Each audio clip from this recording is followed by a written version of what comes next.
Estás escuchando Milenio 3 por Aluka Nanica. La Atlántide existió y estuvo cerca de aquí, a no más de 40 millas. Sus gentes, altas e inteligentes, avanzaron en sus ciencias una barbaridad. Tenían palacios, templos, gimnasios y barcos capaces de cruzar los mares. Llegaron hasta el Egipto, donde sembraron la semilla de la sabiduría, y también a las grandes islas del Mediterráneo. Conocían la astrología, las matemáticas y todas las leyes antiguas, que hoy ya hemos perdido. Fue una tierra hermosa y feliz, que dominó todos los mares del Levante, mucho antes de que los egipcios levantaran sus pirámides. Pero pecaron de soberbia. Se creyeron con más poder que los dioses, y los dioses no los perdonaron. Les enviaron huracanes, tormentas, olas gigantescas que terminaron arrasando todo. Todos los atlantes murieron o se suicidaron, y son sus llantos los que oímos los marineros en noche de luna. Unos quejíos tan tristes que rompen el corazón. Figúrate, los que todo lo fueron y nada son. ¿Puede existir mayor dolor para sus espíritus atormentados? Nosotros somos sus descendientes. Por eso llevamos una penita negra en nuestro corazón.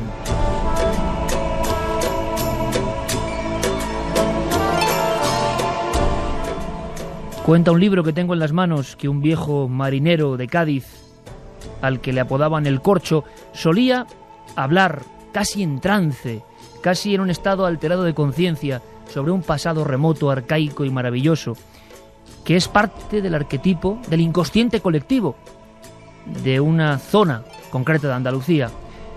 En este libro, el Corcho hablaba con un librero, un entrañable librero llamado Alejandro, y en esos diálogos va deslizándose una trama que en el fondo es el último peldaño, a nivel mítico, a nivel fantástico, o quién sabe, de un sentimiento, sobre todo de un sentimiento, en torno a un pueblo perdido, a un pueblo desaparecido, a un pueblo ficticio, quién sabe.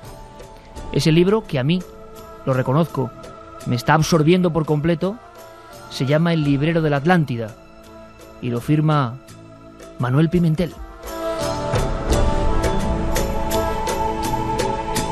Esas palabras del viejo marino, en el fondo, son el resumen absolutamente fantástico de lo que muchos investigadores han creído. Y es que algunas personas de diferentes condiciones, culturas, sentimientos científicos o mitológicos han creído que hubo un reino maravilloso, que hubo una especie de civilización de la que muy poco sabemos y de la que quedan apenas esparcidos en algunos museos y quizá bajo la tierra algunas joyas absolutamente prodigiosas. Esta noche mi intención y la de todo el equipo es aprender un poco. Y aprender desde la pura ciencia, hay que dejarlo muy claro, desde la ciencia arqueológica, que se pone las botas, que coge los cinceles, que excava día a día, y que conozcáis historias que merece la pena conocer, que están aquí al lado, a 3 kilómetros apenas de Sevilla, un lugar donde surgió un tesoro que quizá perteneció a esta cultura entre lo mitológico y lo real, la cultura de Tartesos. Las más antiguas crónicas, desde la Biblia a los grandes clásicos como Heródoto, hablan de una especie de lugar de altísima prosperidad, de un rey Argantonio que alcanzó los 120 años de vida, de unos navegantes que eran capaces de surcar los mares sin ningún problema, de una gran cantidad de plata, de oros, de dioses desconocidos, de escrituras complejas, quizá todavía no traducidas de forma satisfactoria, y sobre todo, para que haya más misterio, pero en este caso es lógico, de una abrupta desaparición, como si de la noche a la mañana todo aquel esplendor, toda aquella soberbia que se encaró a los dioses, fuese tragada por la tierra, o mejor dicho, por la furia del mar. Y hace no mucho, recordaréis, amigos de Milenio 3, que todos los teletipos del mundo hablaban de nuevas especulaciones que en el fondo devolvían a la palestra informativa el mito o la verdad, se hablaba de las marismas de Bormujos, se hablaba de ese triángulo entre Huelva, Sevilla, Cádiz, se hablaba de ese imperio que quizá estuvo ahí, de una antigua monarquía, o por qué no decirlo, quizá solo de primitivos habitantes de aquella remota España, por llamarlo de alguna forma, que conectaron con los fenicios, que ya bastante misterio tenían. Es todo tan maravilloso, tan increíble, hay tantas dudas en torno a las supuestas estructuras que algunos aseguran que estaban en algún lugar no identificado, que merece la pena este monográfico. Conoceremos historias muy románticas, como las de Adolf Schulten, ese hombre que buscó como su Troya particular ese mundo antiguo de los primeros andaluces, quién sabe, tartesos, aquellos hombres regidos, quién sabe, por el rey Argantonio, aquellos hombres de los que, como digo, solo quedan algunas piezas. Y solo os digo una cosa, amigos. Me ha intrigado tanto el asunto, tanto, que esta misma tarde y no otra, he cogido mis cascos con música como esta que nos pone Juanma Frasquet y me he ido al Museo Arqueológico. Precisamente ahora que está de obras y algunas salas están en penumbra, y allí he visto el tesoro de la Liseda, restos de piezas de los antiguos tartesos en esas salas también dedicadas a los íberos, y he sentido que, quizá abriendo el corazón, esas piezas pueden hablarnos. Y qué mejor que este mitodea de Evangelis para avanzar por los mares del conocimiento. Gracias a Juanma Frasquet, parece que estamos viendo las costas de esa enigmática Tartesos.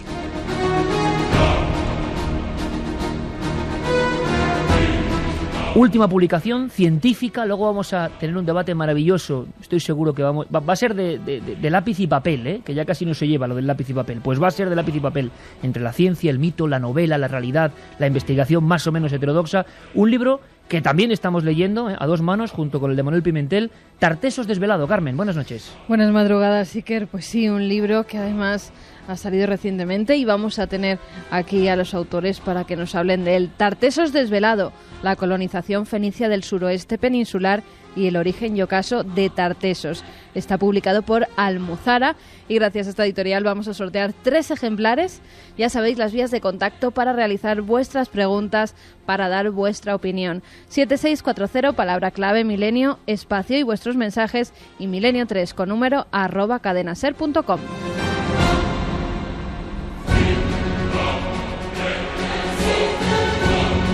Yo creo que no necesita presentación. Hemos podido disfrutar de algunas de sus novelas como Peñalaja o Monteluz. Ha hecho muchos más trabajos y seguramente el gran público, aparte de como escritor, conoce a Manuel Pimentel porque evidentemente fue diputado del Parlamento de Andalucía, secretario general de Empleo y ministro de Trabajo, y ahora está metido en esas arenas misteriosas, movedizas y maravillosas de la edición.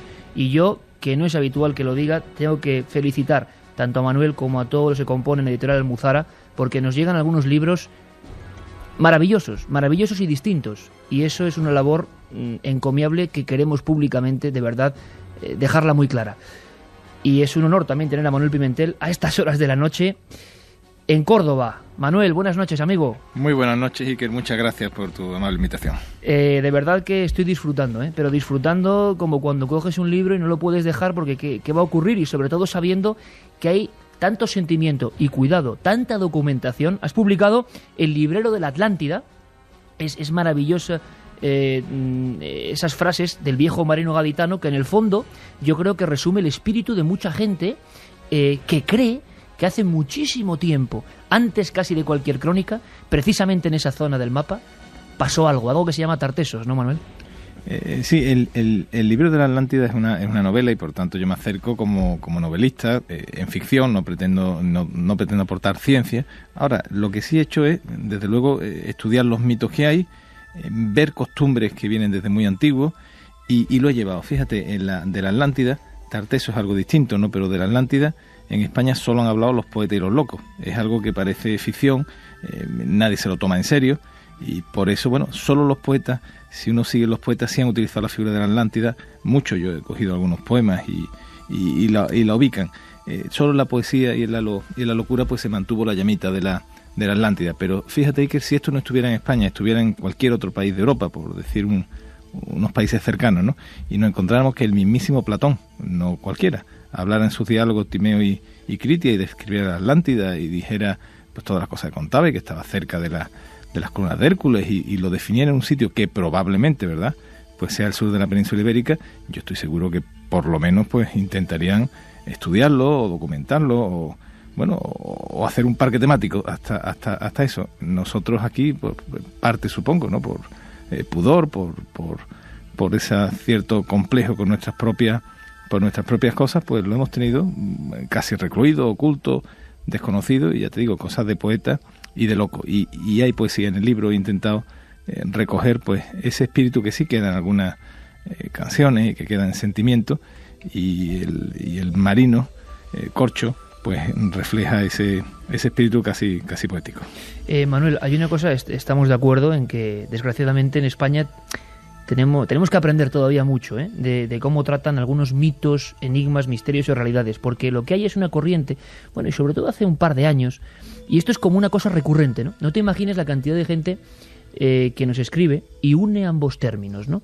¿Por qué en cierto momento de la historia hay personas que creen en las muchísimas ubicaciones del territorio imaginario, ¿no?, de la Atlántida, que puede tener algo que ver con Tartessos? Se ha publicado, se han hecho artículos, se ha hablado, no sé en qué quedó todo eso. Nosotros hablamos incluso con personas de National Geographic que estaban dispuestos a buscar esas supuestas ciudades subterráneas o ciudades submarinas, mejor dicho, o entre las dunas o entre las marismas, creyendo que había una conexión, que la antiquísima Atlántida podía tener algo que ver, o que había una descendencia de esa cultura con Tartessos. ¿Hablamos de cosas muy distintas, o el misterio envuelve todavía de alguna forma, o el mito, ambos términos? Bueno, hay mucha diferencia si nos atenemos a lo que dice Platón, ¿no? Platón, creo recordar que la cifraba. A Platón, fíjate, le llega la información a través de Solón, que era un egipcio, que a su vez se había contado un sacerdote egipcio. Es decir, la tradición de la Atlántida se había guardado en templo egipcio, y ya la recoge Platón y la plasma en sus diálogos. Él dice en aquellos diálogos, creo que tenía 9.000 años de antigüedad, y esto fue antes de Cristo, por tanto estaríamos hablando de ya pues en torno a 9.000, 10.000, 11.000 años, podría estar más o menos. Si lo de la fecha de Platón, que esto tiene la importancia en ningún rigor científico, sencillamente la constato como la fecha que se pone, ¿no? Tartessos no, Tartessos sí tiene, o lo que entendemos por Tartessos sí tiene fecha cronológica, serían 1.000 años antes de Cristo, entre 1.000 años, 800, 700, y ya hay mucha diferencia, ¿no? Por tanto, bueno, supongo que será muy difícil demostrar esa continuidad. Pero que sí es posible que exista, ¿no? Yo no soy arqueólogo, tengo cierta afición, por eso siempre hago la salvedad que me acerco como puro escritor de ficción, sin no mantener ningún debate científico, porque no lo soy, no tengo ni conocimiento ni capacidad, ¿no? Pero por pura probabilidad, cuando el hombre se asienta ya y empieza el neolítico, la agricultura, las civilizaciones florecen en los valles de los grandes ríos, y lo sabemos, y pues está el Ganges, el Tigris, el Éufrates, el Nilo, y lo vemos con toda normalidad que florezcan las primeras civilizaciones. Bueno, en España hay grandes valles de grandes ríos, pues el Ebro y el Guadalquivir. Y el Guadalquivir pues tiene lo que tienen que tener: agua, una tierra fértil, un clima templado, y encima pues una riqueza mineral que esa sí es bíblica y está documentada, ¿no? El cobre, el hierro, la plata de Sierra Morena y de la Sierra de Huelva. Bueno, ahí hay unos ingredientes que hacen que es muy probable, yo eso sí lo creo, vamos, por pura ley de probabilidad, que en tiempo muy remoto apareciera pues una civilización neolítica que se considera más avanzado que la de cazadores o recolectores o pastores o que hubiera en otros lugares, ¿no? Y bueno, ahí quizás arranca el mito de la Atlántida, y de ahí después ya pues se derivara, en fin, se mantuviera un cierto nivel de población y de desarrollo relativo. La llegada de los fenicios, y bueno, tanto Álvaro Fernández Flores y Araceli son auténticos expertos, y ellos son los que tienen que acrecentar, pues ya le dan un ribete orientalizante y lo sitúan. Todo esto es hablar, pero lo que yo sí me creo legitimado es hablar desde la poesía, ¿no? Y desde la certeza que con los indicadores que hay, porque no solamente Platón lo dice, las mitologías griegas y egipcias, no una vez, sino muchísimas veces, aparece la referencia a los marinos, a los héroes, a los dioses que vienen del extremo occidental del Mediterráneo, del poniente, muy llamativo, ¿no? En Egipto todavía, cuando va, de vez en cuando te hablan de la procedencia atlante de los primeros, de las primeras, siempre envuelto en ese mito misterioso, pero desde luego, hombre, yo como español y y es verdad que con cierta afición al mundo poético creo que debemos reclamar el derecho por lo menos a interrogarnos, ¿no? Si hubo algo, ¿no? Pues en la segunda hora vamos a tener la oportunidad de saber cómo están las últimas noticias en torno a ese término que partiendo para algunos o hilándose con la misteriosa civilización desconocida que pudo estar por esa zona, han relacionado. Incluso, Carmen, hay titulares de prensa. Esto sí nos pareció muy curioso, y desde entonces, quizá por el aluvión de noticias que hubo a todos los niveles, se relacionaron ambos términos, y no sabemos bien por qué, ni sabemos en qué quedaron las supuestas excavaciones o prospecciones arqueológicas que iban a tener lugar en esa zona, donde se hilaba y se confundía quizá mucha información. ¿Qué decía la prensa en aquel momento de ebullición en esa zona concreta del mapa? Pues los titulares decían que la Atlántida estaba en España, la ciudad perdida de Atlántida en las marismas del sur de Andalucía, nuevas fotos de la Atlántida, y recurrían al Google Earth, que es ese Google que te permite identificar ciertos puntos con ciertas coordenadas. También decían nuevas teorías sobre la Atlántida. En fin, que según unos investigadores de la Universidad de Wuppertal, la ciudad perdida de la Atlántida estaba en las marismas del sur de Andalucía, y que se iba a hacer una investigación in situ intentando encontrar esa ciudad. Y ha habido muchas personas, muchos buenos amigos que nos han escrito y han intentado a veces pensar que si hay una ciudad o civilización o cultura, si es que tampoco lo sabemos con certeza, porque uno se pone a indagar y caramba, hay tantas teorías. Si hay una cultura que tuvo su arte, de la que sabemos bastante poco, pero de la que hay mucha literatura y a veces incluso enfrentada, esa es la de Tartessos.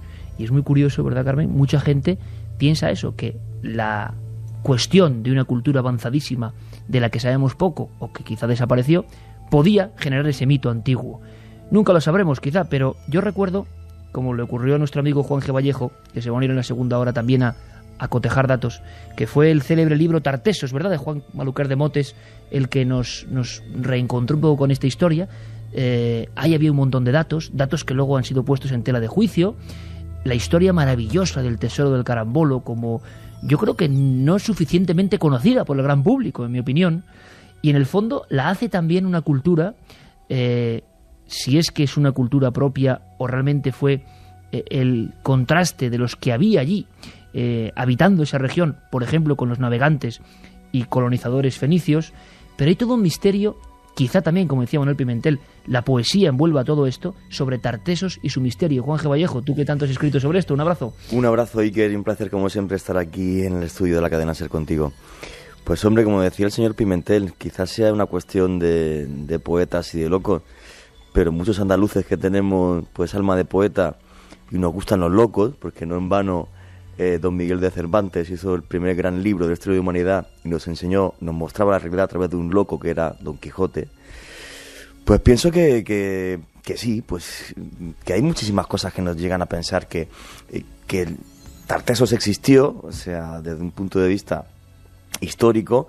Yo pienso que sin lugar a dudas, y posiblemente, y además lo digo como andaluz también, como una cultura que nace en Andalucía, que aparece incluso en la Biblia, las naves de Tarsis y todo esto, pero no solamente eso, sino que quedan reminiscencias y que quedan todavía muchísimos misterios. Hay que pensar, por ejemplo, y luego lo comentaremos en la segunda hora de forma detallada, que en 1976, por desgracia, en un lugar llamado, digo por desgracia por quien hizo esa barbarie, que fue una empresa extranjera, si mal no recuerdo británica además, pues en una explotación de cobre en el Llano de los Tesoros, muy cerca de las minas de Río Tinto, pues es el ingeniero Esteban Márquez Triguero el que a escondidas, el ingeniero de minas, empieza a sacar toda una serie de objetos.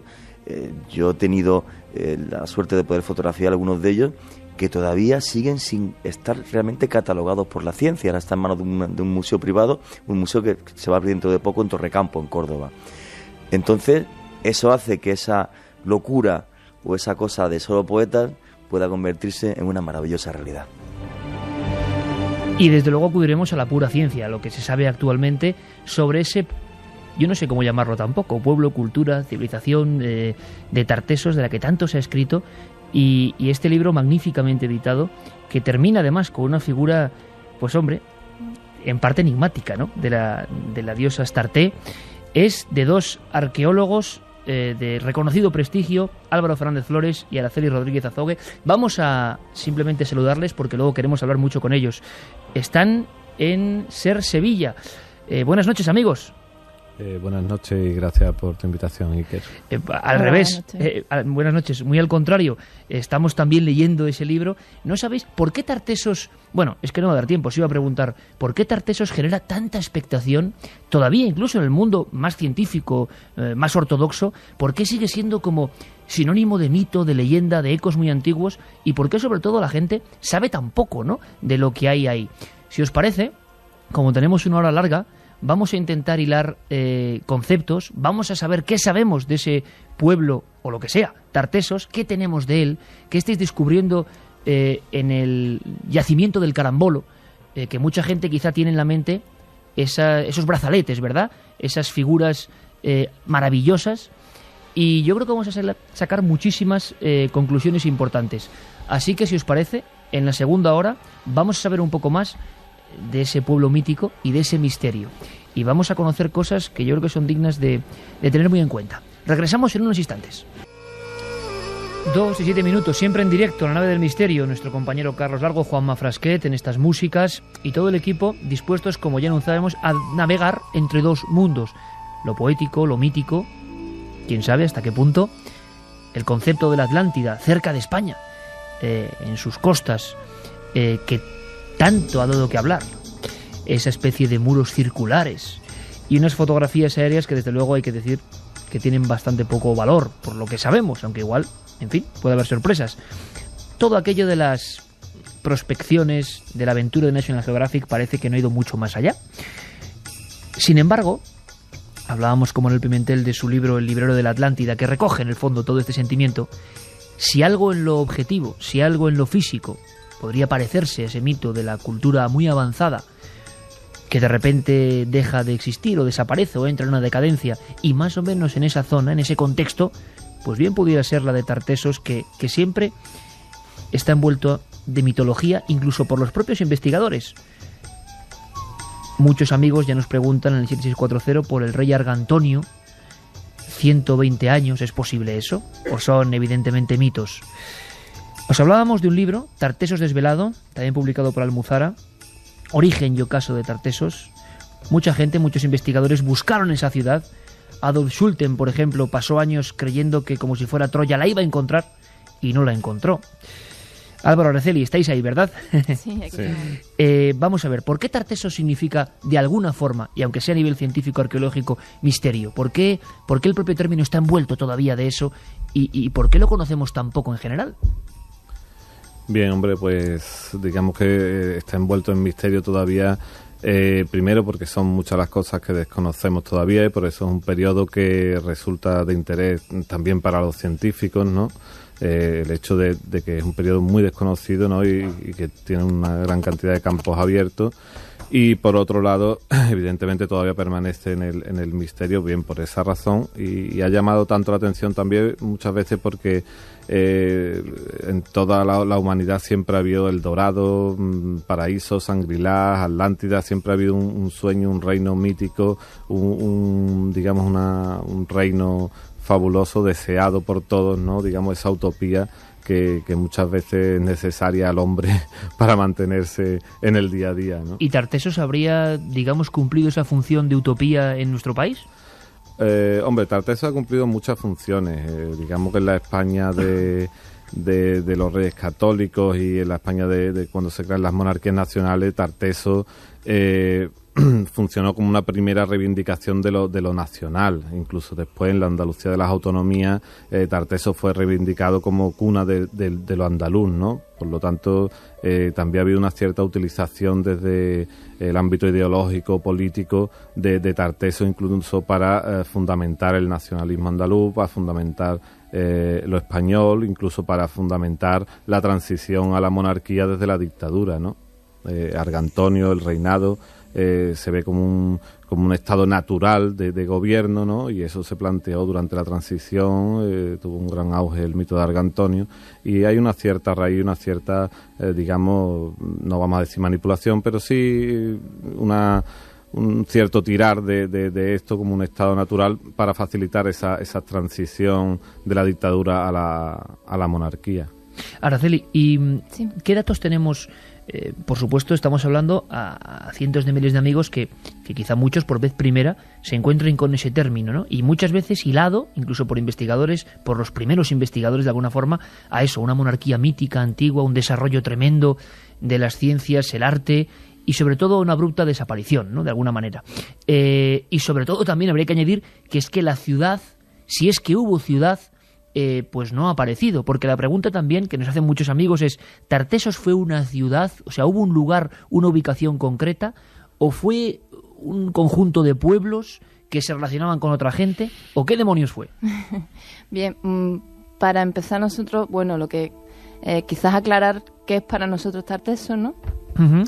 Que, bueno, el mito se monta un poco a través de la historiografía antigua, y es a través de las primeras noticias que nos llegan de Tarteso, que a través de las fuentes griegas que comienzan a nombrarla a partir del siglo VII. Bien, para nosotros Tarteso es la visión de una realidad que en ese momento existía en el suroeste de la península ibérica y que ellos conocen y que la transmiten de esa manera, y la nombran Tarteso. Es una realidad muy difusa y que no tiene unos límites territoriales precisos, y que, bueno, la idea de ciudad no coincide, digamos, con la realidad arqueológica que nosotros estamos detectando, ¿no? Es más bien una idea de territorio más que de una ciudad concreta. La idea de Tartesos como ciudad, aparte de que aparecen nombradas algunas polis tartésicas en las fuentes griegas, viene también un poco a través de la tradición que marca Schulte, ¿no? Con la búsqueda de la ciudad mítica, porque él intenta buscar su propia Troya, ¿no? Un poco ese es el resultado de que hoy día todavía se esté hablando de la ciudad mítica de Tarteso, cuando es una realidad muchísimo más compleja, en el que actúan unos factores propiamente del territorio andaluz, indígena, y factores exógenos, ¿no? Eso es la llegada de unas poblaciones foráneas que son los fenicios, ¿no? Las poblaciones orientales. O sea, Araceli, esto es muy importante, que quizá no haya que buscar un entorno muy concreto, una ciudad que ahora mismo duerme bajo algún lugar, ¿no? Esperando el gran hallazgo, sino que es como toda una serie de relaciones entre pueblos en aquella época, una época que podríamos datar, Álvaro, concretamente, porque también incluso en las cronologías pues hay algunas variantes según se mire, ¿no? Sí, claro, bueno, tradicionalmente desde la arqueología ahora han subido un poco la fecha. Tarteso se desarrollaría entre finales del siglo IX y mediados del siglo VI antes de Cristo. Eso sí, desde Tarteso para nosotros, como comentaba mi compañera, es la realidad colonial que conocen los griegos a su llegada, ¿no? Los griegos cuando llegan al siglo VII llevan los fenicios aquí ya 200 años o más instalados, han creado toda una serie de colonias, esas colonias han evolucionado, digamos que tienen ya bastantes diferencias con lo que había en Oriente, y la verdad es que es un mundo muy rico. Es un mundo complejo, con un urbanismo muy desarrollado. Entonces los griegos llegan y digamos que podemos decir alucinan, ¿no? con lo que ven aquí, ¿no? Un sitio muy con una gran riqueza y un gran florecimiento, ¿no? Muchísimos centros de población, bastante riqueza en materiales, y esto es lo que los griegos ven, ¿no? Y estos llevan aquí unos 200 años, ¿no? Digamos, entonces Tarteso se enmarca en ese periodo, porque a partir de mediados del siglo VI ya hay un cambio bastante brusco en la cultura material. También cae la ciudad de Tiro, que es la que es responsable de la fundación de las colonias aquí en el suroeste, y ya Tartesos, digamos, va a cambiar, ya no va a depender de Oriente y va a tener otras características, ¿no? Que es lo que nos llevan ya al periodo púnico turdetano, ¿no? Juanje, y llegados a este punto, mucha gente dirá, bueno, ¿y por qué se ha conectado el término de la ciudad mítica? ¿Hay elementos para pensar que igual todo el mito surgió por algo? ¿Que algunos viejos cronistas idearon cosas y se centraron precisamente en esa zona y por eso mucha gente hoy une los dos mundos y quizá no tengan nada que ver? Es que pienso lo siguiente, cuando hablamos de ciudades perdidas, pensamos que hay que ir a buscarlas al Amazonas o a las selvas de Camboya. La ciudad de Elvira, la antigua Granada, todavía no se ha descubierto. Fíjate qué cosa más me parece muy, muy curiosa. O, por ejemplo, la ciudad de Recópolis, la ciudad de Recaredo, con la polémica aquí montada todavía sobre si es realmente la que está en Zorita de los Canes o está a varios kilómetros al lado. O sea, realmente el tema de las ciudades perdidas no hace falta irse tan lejos a buscarlo. Luego hay una cosa que a mí sí me choca. Yo no soy historiador, pero sí he leído muchísimo de historia y he viajado muchísimo. Y yo cuando vi el Tesoro del Carambolo, dije, Dios mío, esta orfebrería, yo me la imagino en una gran ciudad. Que sea quizás, como decía antes el señor Pimentel, una utopía o algo de poetas. Pues yo quiero seguir con ese alma de poeta y pensar que quizás, aunque fuese una región y nuestros amigos arqueólogos puedan tener razón, pero no abandonar ese sueño de que realmente en esa zona sí hubo una capital desde la cual, pues, esa colonia vivía y estaban, digamos, esos regentes, los soldados, estaba fortalecida, obviamente, para que no tuviese ataques. O sea que posiblemente yo sí que creo que hubo una ciudad que fue capital de esa región que se llamaba Tartesos. Y ahora si la ciudad también se llama Tartesos, pues posiblemente, pero yo no renuncio a ese sueño, ni mucho menos. Manuel, ¿puede haber alguna posibilidad de que todo lo que sabemos hoy, con nuestra visión materialista o del siglo XXI sobre Tartesos, hubiera confundido en la antigüedad a gente que pensó directamente en la Atlántida o en descendientes o gente que tuvo conexión con ellos, y que estemos hablando del mismo entorno, del mismo lugar, o que Tartesos haya dado lugar a ese mito antiguo directamente? Ya como estoy con personas que saben más que yo de historia y arqueología, fíjate, te voy a enfocar la respuesta con la Atlántida que tenemos hoy dentro. A veces, cuando uno lee a Platón o algunas cosas que te contaré de Tartesos, que son dos realidades, o mitos o realidades, muy separadas en el tiempo, que es muy importante, no es que se solapen, probablemente si la una y la otra existieron, pues lógicamente una descendencia.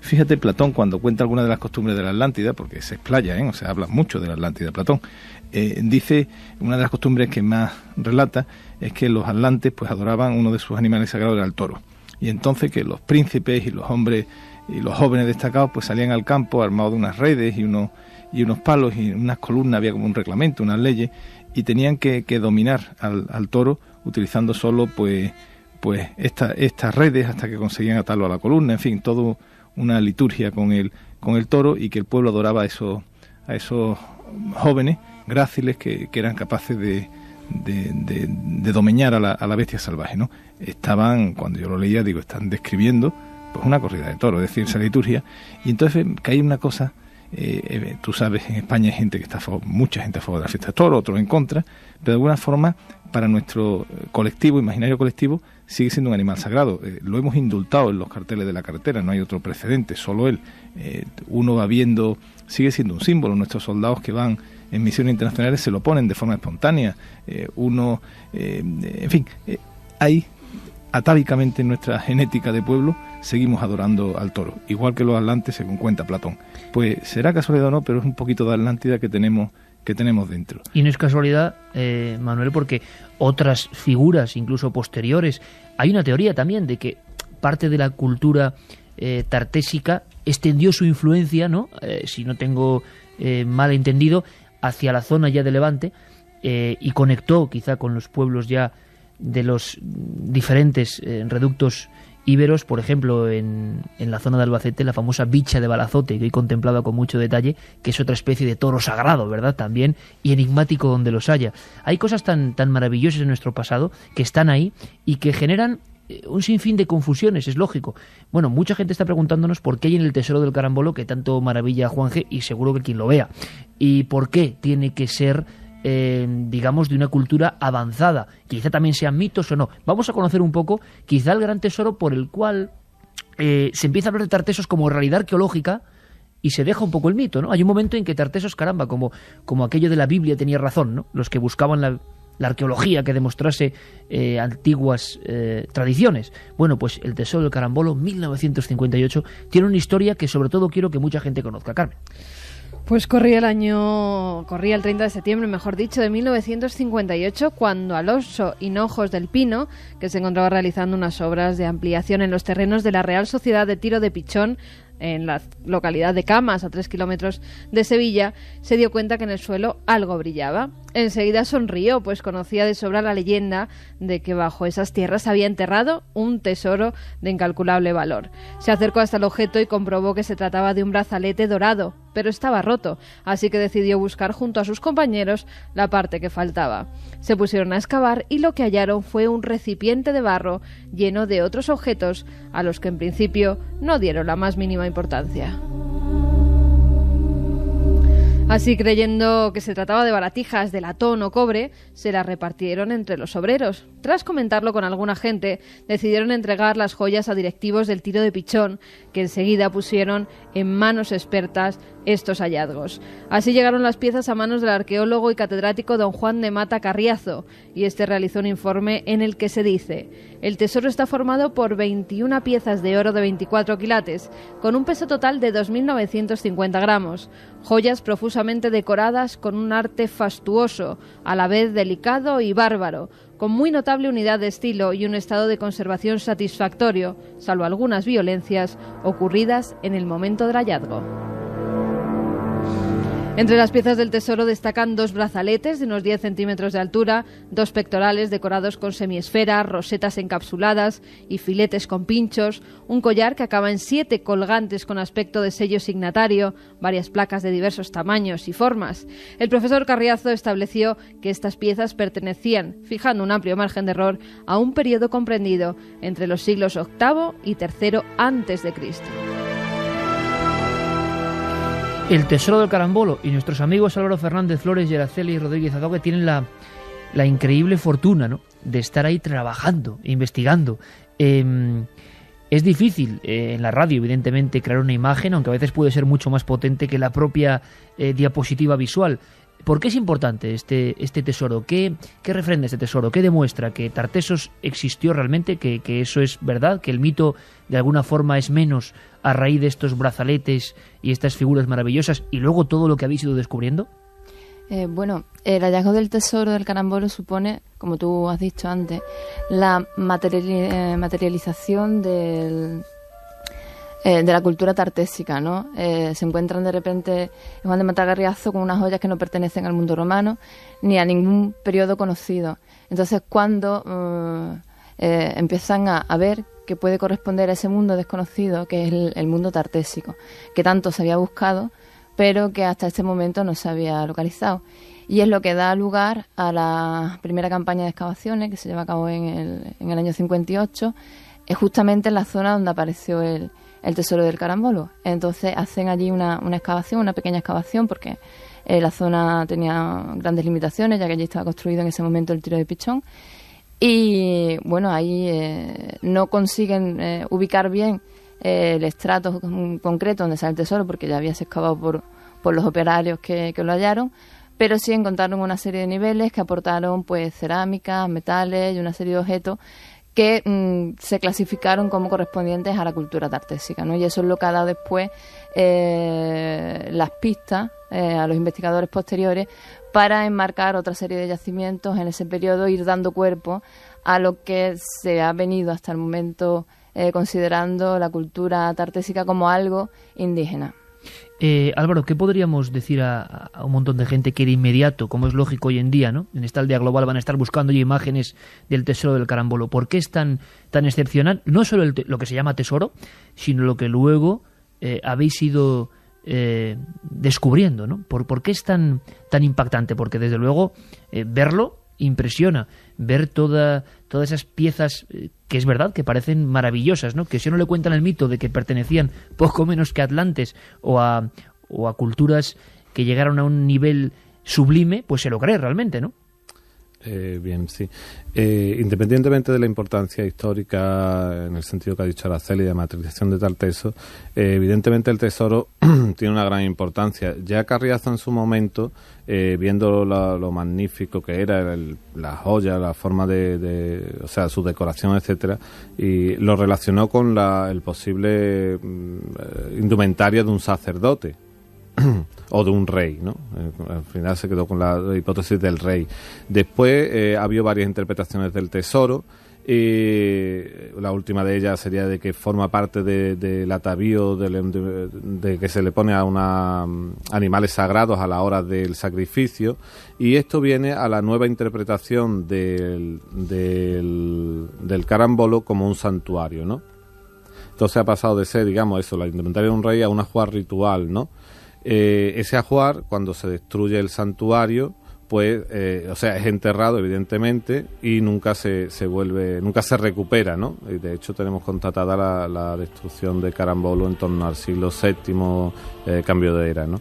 Entonces, bueno, realmente es importante, ya te digo, porque demuestra, es uno de los puntales, digamos, de la hipótesis para interpretar Carambolo como un santuario, evidentemente, aparte de otras muchas cosas, ¿no? Y hablando de investigadores modernos y antiguos, Manuel, no solo hubo investigadores, que los ha habido y muchos, ¿no?, que buscaban ciudades míticas en las que apenas se creía, el caso de Troya, ¿no? Desde luego, hombres como Schliemann que buscaron y buscaron. Ha habido otros, quizá más desconocidos para el público actual, como este Adolf Schulten, que también buscaba de alguna forma su propia Atlántida, ¿no? Nos parece muy curioso porque este enigma de Tartessos, o este misterio, o esta realidad de Tartessos, también ha motivado esa febril búsqueda de otras personas que además no llegaron a comprender o no llegaron a completar su propio sueño, ¿no? Creo que este hombre murió en 1960 y no llegó a haber, digamos, cumplido ese increíble anhelo de encontrarse con la ciudad perdida, como si fuera esa antigua Atlántida, que él creía que existía, que estaba ubicada en un sitio concreto en esa zona de Andalucía, ¿no? Es una historia muy, muy bonita la de Schulten. Fue una persona ya conocida en su época, vagaba en solitario, acompañado por las marismas, en aquel momento pues todavía muy, muy salvaje. Él tenía la idea de Troya, ya lo habéis dicho. También su fuente no era la Biblia. Él, sabía por la Biblia que había referencia a Tarsis, sino creo que era Villeno, era un texto latino, creo recordar, y sobre él, la descripción que hacía, él buscaba. Él estaba muy bajo la sugestión de la ciudad, que existió una ciudad y en el fondo buscaba su propia Troya. Fue despreciado por los cátedros de su momento. Él escribió varios libros. Nosotros también hemos editado su Tarteso, que es una belleza también de libros, donde hay mucho de intuición, hay también algo de ciencia, ¿no? Porque él va encontrando piezas y yacimientos, algunos han desvelado que son importantes, pero claro, él parece como fracasado al final porque no encuentra lo que en verdad buscaba, que era la gran ciudad. Pero muchas veces estos fracasos absolutos, pues hay éxitos parciales, ¿no? Él, ¿qué hace? Le pone al mito, le pone el primer intento, ¿no? Y sí va dejando piezas y hay gente ya que se interroga, oye, ¿será esto verdad? Pero a mí lo que me llama mucho la atención, y realmente lo vuelvo a decir, es con todos estos indicios mitológicos que tienen la importancia muy básica, ¿no? Porque se traslada cómo la ciencia no se lo cuestionó antes de forma mucho más abierta. Habéis hablado del tesoro de Carambolo, que es espléndido, pero y los candelabros de Lebrija, que son absolutamente increíbles, ¿no? Increíbles. Entonces, yo por eso vuelvo en fin, yo desde el punto de vista literario, es verdad que son cosas distintas, la Atlántida y Tartessos, ¿no? Pero quedan dentro de las civilizaciones muy avanzadas. Hoy en día, cuando pensamos en civilizaciones muy avanzadas, casi nos vamos a algo futurista, ¿no? Casi con platillos volantes, claro, con tecnología. La imaginación hace que hubiera una gran distancia entre ellos y los demás, ¿no? Da la impresión, mítica. Claro, probablemente es una tontería. Pongo un ejemplo que no quiero decir que sea, pero suponte que ellos descubren el metal un poquito antes que los demás y tienen una simple hacha de metal. Ya serían tecnológicamente muy avanzados frente a los pueblos de al lado. Y irían haciendo pues esa sensación de ser avanzados, ¿no?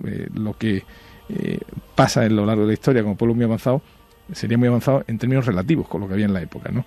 Y eso sí que puede ser posible, que se desarrollara un pueblo en el valle de un gran río cálido, donde también hay metal, que es un dato muy, muy importante y que en otros grandes valles no había esa abundancia, filones que casi podían coger con la mano y le diera el diferencial, ¿no?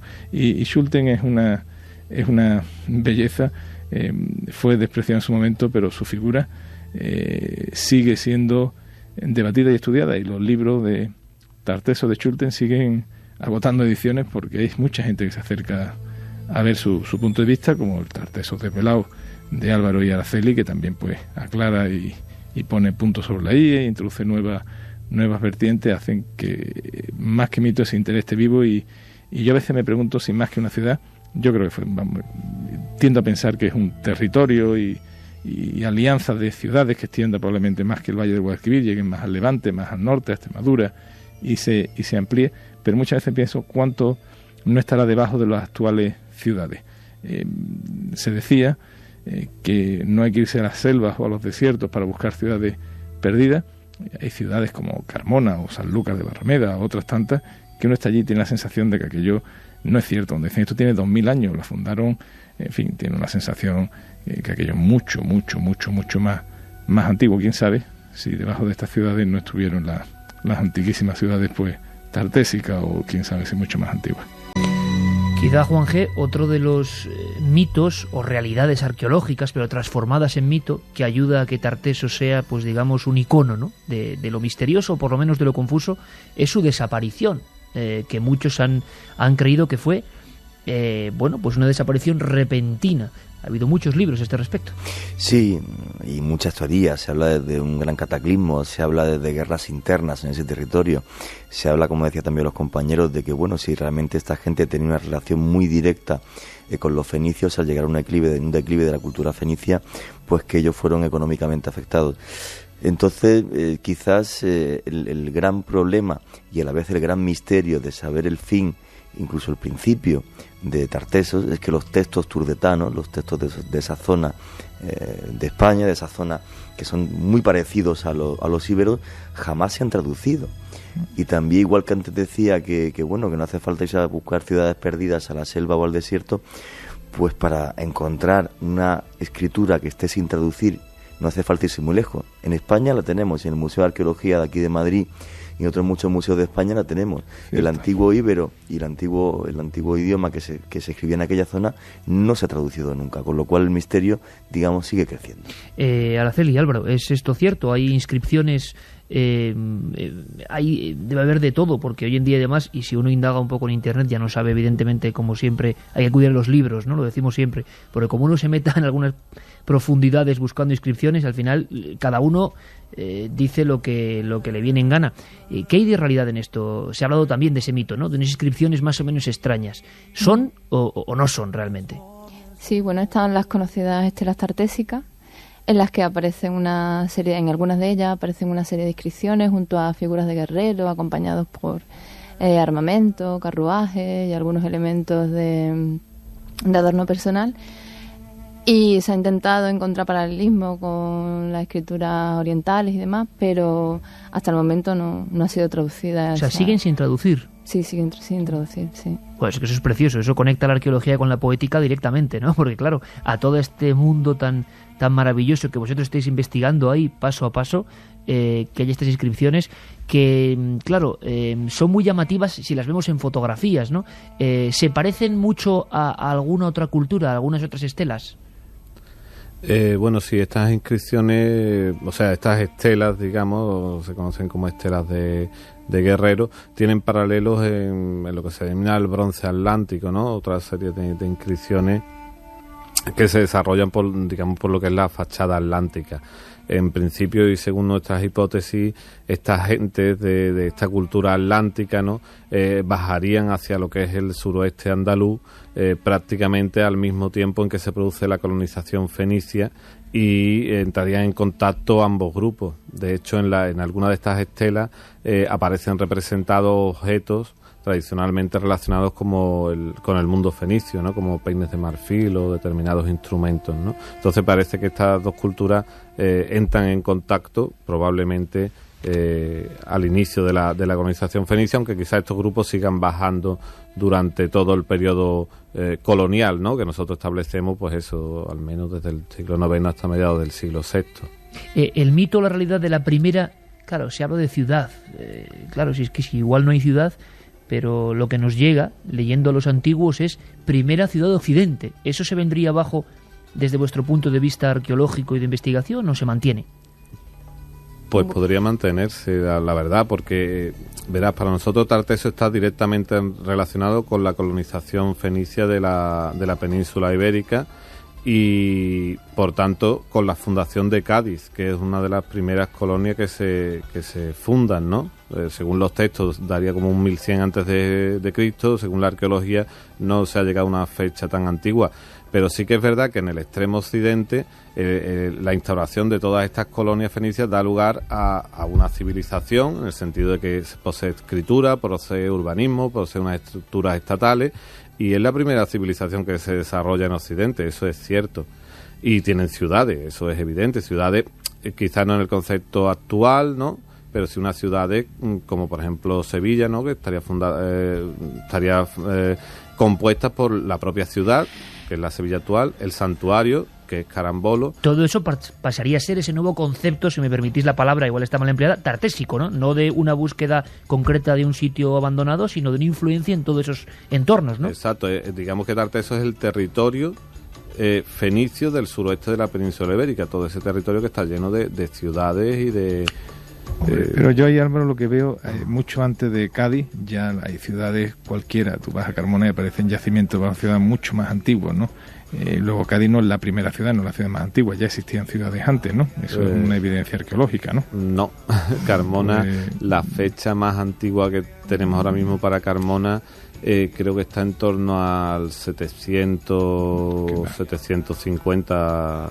Manuel dice como, que no, ciudad, ¿no? como ciudad en el periodo orientalizante. Sí. Otra cosa es que te vayas al periodo calcolítico. Claro, si tú estás lleno pero de eso calcolítico... no son ciudades, claro. Bueno, pero eso es una interpretación curiosa, ¿no? Yo voy allí y debajo de cada palacio aparecen restos calcolíticos, pues quiere decir que desde el calcolítico va uno a la necrópolis romana y se encuentran los túmulos tartésicos dentro de la necrópolis, significa que en el mismo espacio se ha estado enterrando, por lo menos de forma continua o interrumpida. Y eligiendo los mismos sitios, que claro, también... Entonces, cuando uno me dice esto, dice, no, esto lo fundaron los romanos. Bueno, pues está el túmulo tartésico en fin, yo en esto... Es que estoy de acuerdo con el señor Pimentel en una cosa. El problema que tiene la historia, que a mí me apasiona la historia, lo sabéis, es que precisamente la historia se construye con los elementos que tenemos a la vista, pero no con lo que no vemos. Y hay muchas ciudades y muchos restos que nos faltan todavía por encontrar, ¿no? Que quizás eso haga que dentro de mucho tiempo tengamos un puzzle que conforme la verdadera historia. Oye, ojalá haya una Tartesos mítica y la descubran Álvaro y Araceli, de verdad, ¿eh? Sería maravilloso. Les deseamos lo mejor desde aquí. Pero que como si fuera, vamos, el descubrimiento, como si fueran Howard Carter entrando ahí con el candil y la encontrasen, que sería maravilloso. Y estoy seguro, lo más bonito es que, bueno, vamos a hacer un pequeño experimento, si os parece. Vamos a conectar, hay cientos de miles de amigos, repito, que para mí esto es lo interesante, que oyen por vez primera hablar de Tartesos, de su conexión. Quizá la forma más fácil de entrar en este mundo es ese interés que hay, ¿no? Por territorios míticos, por la Atlántida cerca de las costas andaluzas que tanto se ha hablado. ¿Y qué surge, no? O sea, en la gente, ¿qué surge al escuchar Tartesos, Atlántida, costas de Cádiz, de Huelva? ¿Qué surge? Pues mira, Juan Manuel nos dice, os escribo desde Huelva, aquí tenemos un pueblo que se llama Tarsis. Tenemos pasado tartésico. También nos dice un amigo que su padre trabaja con máquinas excavadoras, que ha encontrado muchos restos tartésicos en Huelva y se han enterrado. Se han quedado enterrados porque las constructoras tapan... Bueno, que leen el libro de Manuel Pimentel, el libro de la Atlántida. Claro, cuando se encuentran algunas piedras, claro, a veces lo mejor, ¿verdad, Manuel? Eso es un cotidiano. Yo tengo afición desde muy pequeño a la arqueología. Fíjate, en Andalucía es raro una finca de más de 50 o 60 hectáreas que no tenga algún tipo de resto. Esta es la densidad arqueológica que existe. Entonces, yo he tenido amigos que han hecho colecciones arqueológicas, ahora prohibidas, sencillamente viendo en el movimiento de tierra de una carretera, yendo al día siguiente y ir sacando de la tierra lo que había. Se han hecho barbaridades, a mí me costan algunas y se siguen todavía enterrando y rompiendo restos para que no se paren las obras o para que no pregunten más. Han hecho auténticas barbaridades. Con lo cual que abra por ahí debajo, ¿no? Y cuando uno se documenta, pero mínimamente, sin ser experto ni mucho menos, y por ejemplo se encuentra esos sarcófagos maravillosos del Museo de Cádiz que caramba, es que parece que te hablan todavía desde algún lugar del tiempo, y caramba, fueron encontrados, el de la mujer, si no recuerdo mal, en núcleo urbano prácticamente, ahí en 1980. O sea, la sensación de que todavía, por fortuna, por eso yo creo que la arqueología cala en mucha gente como una de las últimas disciplinas donde se puede uno encontrar sorpresas, ¿no? Y puede investigar. Seguimos escuchando al público. Gonzalo Hernández nos dice: hola amigos de Milenio, creo que la Atlántida existió, pero que era algo distinto a Tartesos. Estoy convencido de que los arqueólogos nos van a dar muchas e interesantes noticias en los próximos años sobre ambos asuntos. Qué maravillosa mezcla la que forma poesía y arqueología. Impresionante, nunca llegué a pensar que la Atlántida estuviera en España. Esto es muy interesante. Este lo da por hecho ya. Esta, Maite de Salamanca nos lo escribía. Pues nos parece muy bien. Esta noche estoy en mi cuarto y a la vez en épocas mitológicas, en los rincones más bellos y en culturas perdidas. Enhorabuena, nos lo decía Alberto desde Mallorca. Muy bueno el tema. ¿Cuál es la teoría principal para la desaparición de Tartesos? Vamos a preguntarlo ahora. Nos han quitado la pregunta, porque los comentaristas de Milenio son así. Y si viajáis en el tiempo, a las 2:40, nos alegramos mucho, gracias en parte a las músicas que pone nuestro compañero Juanma Frasquet. Estás viendo ya el guerrero tartésico, Juanje, que sí. Se despierta de la estela, poco menos. Sorteamos los libros, Tartesos Desvelado. Vamos a repetir las vías de contacto: 7640, palabra clave, Milenio, espacio, vuestros mensajes, vuestras preguntas, como esta última, muy interesante, o milenio3 con número @cadenaser.com. Sorteamos 3 ejemplares, gracias a la editorial Almuzara, de Tartesos Desvelado. Estamos disfrutando mucho y aprendiendo. Vamos a ver la gran pregunta, ¿no? La que sustenta muchos mitos también, imagino, o realidades. Desaparición de Tartesos, que mucha gente puede pensar. Todas las ciudades más o menos míticas, si son ciudades o pueblos, ¡pum!, de repente desaparecen. ¿Fue así? ¿Fue una decadencia? ¿Fue, como cuentan algunas crónicas antiguas, el azote poco menos que de los dioses, que en eso se parecería, ¿no?, al tema de la supuesta Atlántida? ¿Qué pasó con esa cultura tartésica? ¿Cuándo desaparece realmente? Bueno, si hay silencio, pues puedo hablar ya más. Ha pasado un ángel tartésico de repente. Más literariamente, no históricamente. Cuando podéis dar cada uno vuestra opinión, Ya llega el periodo romano, se encuentran los romanos, hay bastantes referencias escritas, ¿no?, que los pueblos más desarrollados de la península se encuentran en el valle del Guadalquivir.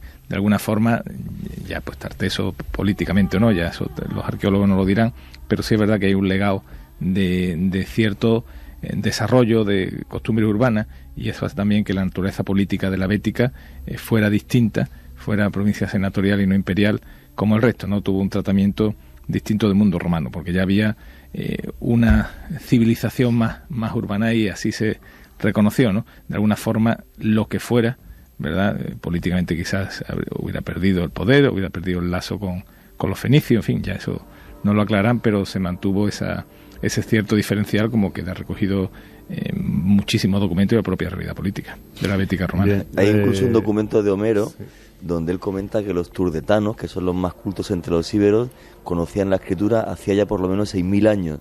Obviamente Homero exageró posiblemente, pero bueno, hasta ese punto llegó de que incluso los romanos pues veían también, ¿no?, y los latinos, los pueblos griegos, que la cultura en esa zona Valle del Guadalquivir era realmente impresionante. Hay un momento en que se cortan las noticias, que ya no sabemos nada, o se habla de los últimos días o de la desaparición de ese pueblo, de esa cultura, de esa forma de ver la vida, o simplemente desaparece poco a poco, no de forma traumática. Álvaro, bien, mira, desde la arqueología lo que sí se nota es que a partir de fines del séptimo, mediados del sexto, hay un cambio en la cultura material, digamos lo que nosotros llamamos la cultura material, la cerámica, los objetos de bronce, quizás también parte en las construcciones, que nos están señalando un punto de inflexión, ¿no?, aunque no es un cambio brusco, digamos, ¿no? Esta es la fecha que tradicionalmente, además, se relaciona con la caída de Tiro en manos de los asirios, y que se relaciona con el final de Tartesos, ¿no? Desde nuestra óptica, como Tartesos lo que refleja es la realidad colonial del suroeste, para nosotros el final de Tartesos es el fin del sistema colonial, ¿no? Como cualquier zona o colonia, llega un momento en que se desvincula de la metrópolis, ¿no? Y podemos poner, por ejemplo, el caso de España y América, o cualquier otro caso a lo largo de la historia, ¿no? Y para nosotros simplemente el final de Tartesos es el final del sistema colonial y por la caída de Tiro, por los acontecimientos que están desarrollándose en el Próximo Oriente y por la propia evolución de los sistemas políticos, ¿no? Finalmente, las colonias como Cádiz, por ejemplo, acaban, o sea, Cádiz quizá mantiene un poco más el vínculo con Oriente, pero todo el resto se desvincula ya de ese mundo oriental y coge una evolución propia, que es lo que después se va a conocer como la cultura turdetana, ¿no? ¿Los tartesos tenían algún tipo de dioses, Araceli? ¿Sabemos algo de su cultura de ultramundo, inframundo, divinidades, o de eso sabemos muy poco? No, sí, bueno, sobre los tartesos, entendida la realidad como el mundo colonial, en torno al siglo VII, VIII antes de Cristo, pues tienen los dioses orientales. Aquí nosotros hemos podido observar, tanto en el santuario del Carambolo como en otros santuarios, la presencia de al menos dos divinidades principales, que son Astarte, que está representada en la estatuilla que apareció en el Carambolo, y el culto a Baal, ¿no? Que es el dios Sol, el que se representa también o que se equivale al toro. De ahí, bueno, nosotros cuando está hablando Manuel Pimentel antes del culto al toro, de toda esta tradición, son tradiciones que a nosotros nos llegan desde el mundo oriental, ¿no? Y ya aquí en el siglo VIII lo estamos viendo. Pero te digo, pienso que es muy discutible. Te digo una cosa, yo me recorrido todo el mundo fenicio perfectamente. El templo de Baal, que es Baalbek, en el Valle de la Beca, yo estaba ahí, y los rituales que había sangrientos, o sea, los rituales más terribles que yo he podido leer sobre ellos en textos de Flavio Josefo, si mal no recuerdo, y tal, se hacían en la zona esa de Líbano, y te aseguro que, vamos, no creo que tenga nada que ver con lo que se dio aquí, ¿no? O sea, bueno, te lo puedo hasta describir el ritual. O sea, imagínate una mujer bañándose en sangre con manos de las doncellas de las que cortaban, y eso reflejan los textos romanos que llegaban a hacer los pueblos que descendían de los fenicios en honor al dios Baal, ¿no? De ahí lo de Baalbek. O sea, realmente pienso que, aunque en Tartesos hubiera una influencia oriental, yo estoy tan convencido de que es algo tan único que incluso hoy día puede respirarse, y se respira no solamente a través, por ejemplo, pues de lo que son la fiesta de los toros, sino incluso a través del flamenco, de la música, cuando toca la guitarra. Tú estás convencido que Tartesos es una ciudad, eso es lo primero, ¿no? Bueno, es que soy muy andaluz también, no puedo. Yo aquí soy un utópico, lo siento. Sí. Es que las primeras referencias a Tartesos como ciudad son muy tardías. Muy tardías. Son si no me equivoco mal, del siglo I de nuestra era. Como ciudad, repetimos. Como ciudad, la primera cita es como ciudad. Ajá, interesantísimo. O sea, que son como mínimo de unos 6 siglos después de que haya desaparecido Tartesos. O sea que puede ser un mito generado en ese tiempo, ¿no? En ese paréntesis. Realmente las investigaciones que se han hecho sobre los textos van en esa dirección. La ciudad de Tartesos sería Cádiz. ¿Por qué? Porque Cádiz es la ciudad más importante en torno al siglo I, al cambio de era, del suroeste. Entonces, por eso, en principio, hay autores que la relacionan con Cádiz y autores que se la relacionan con Cartella.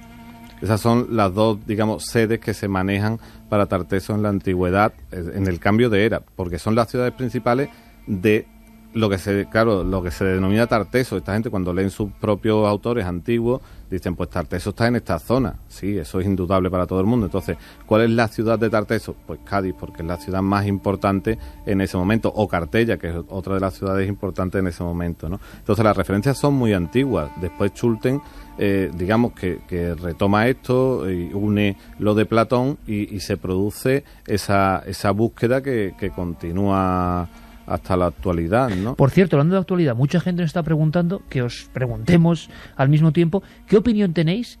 También fue un poco extraño, ¿no? Esa supuesta operación de National Geographic, o de personas que incluso habían tenido que ver con las filmaciones célebres a alta profundidad del Titanic, de que querían, explorar, ¿no? Escanear la zona de las marismas, y volvió a salir, yo no sé si en una confusión o no, el término Tartesos, el término Atlántida, aquellas fotos de satélite que no sé qué demonios pasó con ellas. ¿Tenéis alguna opinión, o los arqueólogos no lo tomasteis en consideración? No, sí, porque además había un equipo aquí, creo que andaluz, que también estaba interesado en hacer investigaciones en las marismas de Doñana. Yo creo que esto viene a enlazar con Schulten, ¿no? Con la búsqueda de esa ciudad mítica. Nosotros consideramos que allí cualquier investigación va a ser fallida, porque estamos en una zona ahora mismo de marisma, pero que antes era una zona marítima, en la que es muy difícil que vayan a encontrarse realmente restos, ¿no? Porque aquella zona se ha ido colmatando con el tiempo, a través de la arena, de aportes del mar o aportes de fluviales, pero que en esos momentos de los que estamos tratando, hace prácticamente 2000 años, pues más de 2000 años, pues no sería posible una instalación humana justamente en esa zona, ¿no? O sea, que la poética de aquel buscador, Schulten, ha generado esto hace un par de años. Vamos, que se siga buscando con tecnología el mito ahí. sigue la gente pensando que aquellos en Doñana van a encontrar los restos de la antigua civilización, pero ya las investigaciones de Schulten, de Bonsor y de otros investigadores han sido fallidas. Caramba, la fuerza del mito. Es que yo recuerdo los americanos que hablaron con nosotros aquí en Antena, estaban convencidos, iban a invertir un montón de dinero. Pues un análisis geoarqueológico de la zona puede venir a demostrar que efectivamente es imposible, a no ser que estuviera bajo capas y capas de limo, que sería ya el nivel marítimo. Caramba. Una cosa importante, vamos a escuchar un sonido, Juanma, a ver si nos imaginamos.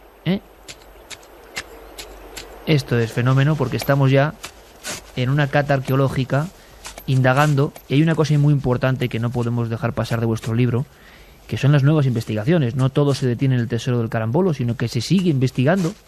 Yo no quiero tampoco descifrar demasiadas cosas, ¿no? Pero sí que hay una última lámina, la lámina 18 de vuestro libro, que es impresionante. Dice: esboto dedicado a Astarte, localizado de forma fortuita en el carambolo. ¿Esto qué significa? Vuestras investigaciones, lo que podáis contar de alguna forma en este Tartessos desvelado, significa que había unas deidades que ya eran conocidas, que eso demuestra que toda la teoría de la ciudad, del reinado de Argantonio, de todo lo que nos habían contado o habíamos creído de alguna forma, no tienen que ver, y esa pequeña figurilla significa mucho más de lo que parece. Bien, la realidad para nosotros puede ser incluso más fantástica que la ficción, ¿no?, de lo que se ha hallado allí. En el sentido de que aquello se pensaba que era un pequeño poblado de cabañas, de indígenas, ¿no? Mientras que una vez que se inició la excavación, aquella fosa donde se localizó el tesoro, aquel posible fondo de cabaña, ¿no?, aquella cabaña donde se localizó el tesoro, resultó ser una fosa ritual donde se vertían las ofrendas del santuario, ¿no? Tanto las vasijas como las ofrendas que se le hacían a los dioses, ¿no? Estos dioses se han localizado las capillas de culto y, como decía mi compañera Araceli, una de ellas tiene un altar en forma de piel de toro, la otra no, pero o sea, tiene otro tipo de decoración. Por paralelos con los templos próximos orientales, hemos supuesto, y por la aparición de la estatuilla de Astarte y otras cosas del tesoro que ahora comentaré, hemos supuesto que se adoraba a Baal y Astarte, o a Baal y a Marcar. Por otro lado, la orientación del propio santuario coincide con el solsticio de verano, ¿no? O sea, tiene una orientación astronómica en relación a Baal, que es el dios sol, ¿no?, el nacimiento y la muerte del mismo, ¿no? En este sentido, digamos que ha sido algo sorprendente, ¿no?, porque ha cambiado la imagen de Tartessos, ¿no? Digamos que aquello era la cuna de lo indígena, lo que definió a Tartessos como algo auténticamente indígena, y se ha visto simplemente que era un santuario fenicio, con lo cual queda sin validez lo anterior. Y con esto enlazo con lo que decía antes Manuel sobre Calcolítico y otros poblados y otras posibles ciudades. Bueno, el concepto de ciudades de la arqueología se define por el urbanismo, y no hay un urbanismo calcolítico. De hecho, hay un hiato poblacional, o hay prácticamente un desconocimiento, si es que había gente, hay un desconocimiento de cómo vivían entre lo calcolítico, incluso el bronce final, entre aproximadamente el 1200 y la época en que se instalan los fenicios. Aquí hay un vacío completo de documentación que ha llevado a muchos especialistas a plantear un hiato poblacional. Por algún motivo desconocido, esto se puede quedar vacío de gente durante 200 años hasta que llegan los fenicios y se instalan aquí. Yo eso, en fin, no hay, pero ya te digo, como no soy arqueólogo, hablo con la prudencia, pero del observador y simple aficionado. Si en las ciudades antiguas hay asentamientos calcolíticos debajo de la ciudad en varios puntos, yo debo pensar que lo que hay una ciudad calcolítica debajo de la ciudad. Es decir, estoy casi obligado, ¿no? Claro, hay asentamientos, lo que pasa es que utiliza el término ciudad en el sentido urbanístico y político, si los fenicios vienen a negociar aquí, vienen a negociar porque había gente a la cual le compraban y le vendían. Pero es que no vienen a negociar, vienen a asentarse como hacían los griegos cuando fundaban las colonias. Bien, que la realidad es mejor que la ficción. Lo que quería decir, Iker, porque volviendo un poco a la Atlántida, que no tiene nada que ver con Tartesos, está muy separado, o sí tiene que ver, en una sombra lejanísima, no serían tantos miles de años que estamos hablando. Hay un dato que no se conoce, el nombre de Al-Ándalus, que así se llamó pues, en el periodo musulmán de nuestra historia, pues prácticamente la península entera, y que de ahí deriva el nombre de la actual Andalucía, pues hay muchas hipótesis, si vienen de los vándalos, de Andalucía, de dónde. Bueno, y hay ya muchos autores, Ferrín y otros, y así también está, que viene de no hay ninguna palabra árabe con raíz andaluz, y por tanto la tesis que hay, que significa hijos de los atlantes, lo están defendiendo arabistas muy importantes en este momento. Parece, bueno, pues una cosa interesante, ¿no? Que el propio nombre de Al-Ándalus signifique hijo de los atlantes, y durante muchos siglos... Eso es para otro programa, Manuel, ¿eh? Sí, bueno, es un dato... Sobre la Atlántida a fondo, porque hay mucha gente que lo piensa. Hay un libro que escribió Elena Wishow a principios del siglo XX que se llamaba Atlantis en Andalucía. Bueno, son tantas cosas las que surgen cuando excavamos, ¿no?, en la memoria colectiva. Tartesos desvelado. Han estado los dos arqueólogos a los que les deseamos sobre todo y ante todo la mejor suerte. Ya lo que han descubierto, pues imagínense, ¿no? Pone patas arriba a tantos y tantos estudios. Pero que haya sorpresas y que sigáis descubriéndolas ahí a pie del terreno, que es lo maravilloso. Álvaro Fernández Flores y Araceli Rodríguez Azogue, muchísimas gracias por estar esta noche con nosotros. Gracias a ti. Gracias.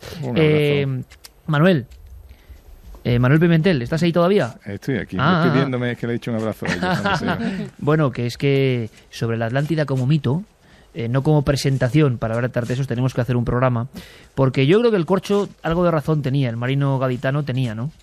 Esto como las brujas, a ver las islas, ¿no? Es decir, llega un momento que algo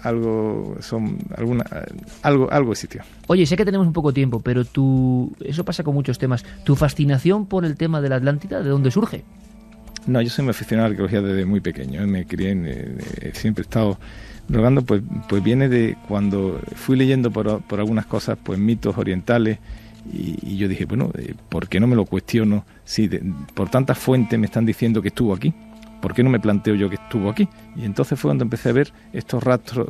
Te podría haber contado muchas más costumbres, como el de los toros, que lo dice Platón de la Atlántida, no es que lo diga yo, y aparecen muchísimas otras fuentes, ¿no? Y es interesante, por lo menos para reflexionar y cuestionárnoslo. Pues vamos a hacerlo, seguro, Manuel, porque... Y además muy vinculado con el cambio climático, que daría... Hombre, sería muy largo y muy divertido. Sí. Tan de moda ahora mismo, y la gente también tan asustada por ese nuevo final, ¿no? Porque cuando Araceli dice con razón que debajo de la marisma estaba el mar, lo que había era un lago, y ese lago pudo nacer precisamente del deshielo, del último gran deshielo que se llenara, ¿no? Y daría pie a muchas hipótesis entretenida, y la Atlántida porque está en nuestra memoria colectiva, porque algo nos dice a la humanidad que el clima se mueve, y bueno, y florece otra vez el mito que quizás fuera el final de la Atlántida fuera un castigo de la naturaleza, ¿no? Han ubicado la Atlántida en muchos sitios, Manuel, pero nosotros tenemos que reivindicar que de estar en algún sitio tuvo que estar ahí. Por lo menos como españoles tenemos que por lo menos decir nosotros la tenemos y vamos a investigarla, ¿no? Pues vamos a hacer ese programa y vamos a disfrutar y vamos a hablar desde la poética, como hemos hecho hoy, y también sabiendo las últimas noticias de culturas más o menos misteriosas que siguen teniendo ese halo enigmático, ¿no? Y que sigue ahí. Y hemos disfrutado un montón. Manuel Pimentel, seguiré leyendo El librero de la Atlántida, seguiré adentrándome en las aventuras de ese librero humilde de Cádiz, librero de viejos misterios, y sus conversaciones con el marino que tanto recuerda, casi en estado de trance hipnótico. Un fortísimo abrazo y gracias por este debut en la nave del misterio, amigo. Muchísimas gracias por tu invitación. Da gusto, Juanje, escuchar a todo un divulgador, un editor y un exministro y político. Fíjate lo que está haciendo, qué gran labor en Almuzara. De verdad que haremos programas con él, estoy seguro, importantes y maravillosos. Qué magia, qué belleza tiene la historia, y que pienso que este tipo de charlas y de diálogos enriquecen a todos los oyentes de acá. Claro que sí, Juanje. Gracias por venir de ese tema que te encanta, Tartesos. Y tenemos esos libros, el sorteo. Pues sí, vamos a dar los 3 ganadores de Tartesos desvelado, ya sabéis, editado por Almuzara. El primero de ellos es para Juan Carlos de Valencia, que nos decía: ¿y no podría ser la Atlántida una fábula como método de enseñanza de conocimientos místicos? Esa era su pregunta. Interesante. Anaís de Cáceres, ella otro libro, En Cancho Roano, nos decía Badajoz, hay vestigios Roano. que se atribuyen a los tartesos, también reseñados por Esteban, interesantísimo. Y el último es para Jesús de Zamora, que dice, soy estudiante de Historia del Arte en Salamanca y me han dado el arte tarteso como un pueblo. Su arte es enigmático y muy avanzado en su tiempo. Misterioso, ¿eh? Lo del tesoro del carambolo, tú que te gustan las joyas, impresionante, ¿no? Tienen Pues sí, un miles de brazalete años. de eso ya me lo ponía yo. ¿Qué valor tendría un brazalete del tesoro Es del carambolo? incalculable. Incalculable. Mañana seguimos aquí, aprendiendo más cosas. Fuerte abrazo.